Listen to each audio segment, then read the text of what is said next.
I haven't always been a fan of using castor oil on my hair because it is really heavy and it does weigh down my fine curly hair. However, there are so many other ways you can use this as a part of your daily routine, and I thought I'd share those with you. Briogeo was really kind to send me their Be Well organic and cold pressed 100% castor oil. This is 100% pure, it's fair trade, it's cold pressed, it's organic, and it's safe for color treated and chemically treated hair.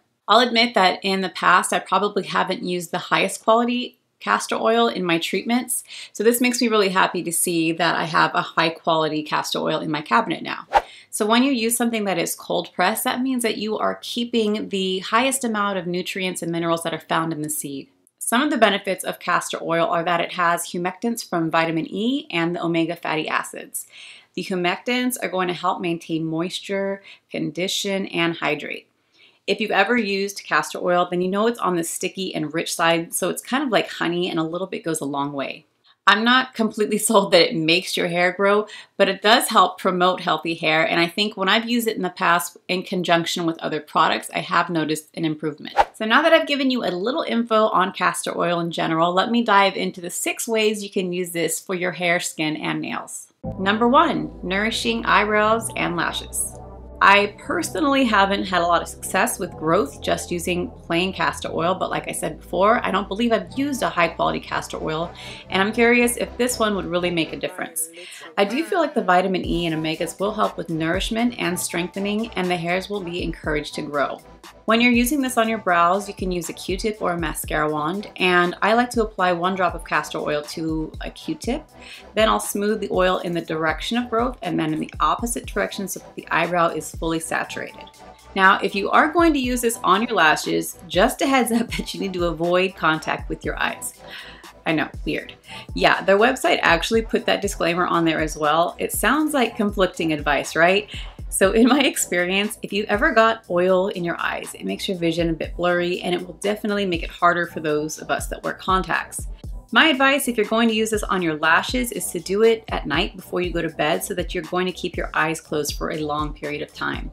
On top of that, you need to use the tiniest amount on a mascara wand and run the wand from the base to tip of your lashes.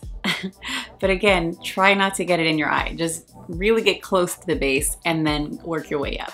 Number 2, dry cuticles. If you have dry and ragged cuticles, this is the perfect oil to help condition and heal them.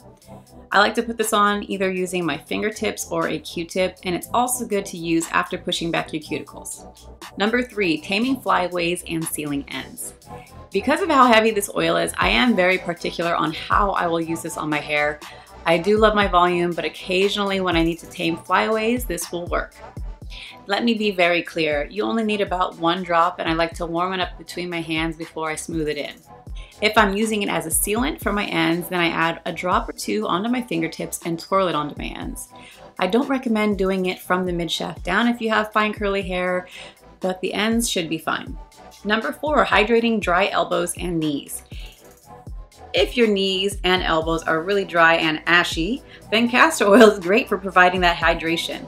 I even like to cocktail it into my lotion specifically for those areas, and as a result, the areas that were dull are now glowing.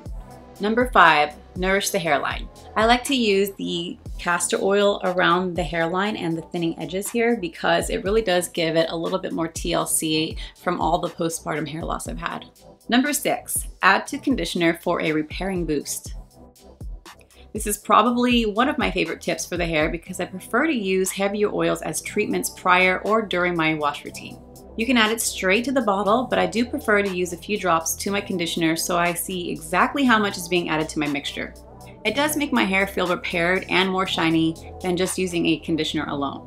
Another way I like to use it is as a pre-treatment. I sometimes create my own mixtures of castor oil plus a few drops of my favorite essential oils and apply it to my dry hair for about 20 minutes before I start shampooing.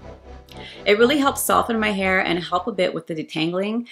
And depending on which essential oil you use, you can reap the benefits of scalp stimulation, soothing, detoxing, and antibacterial properties.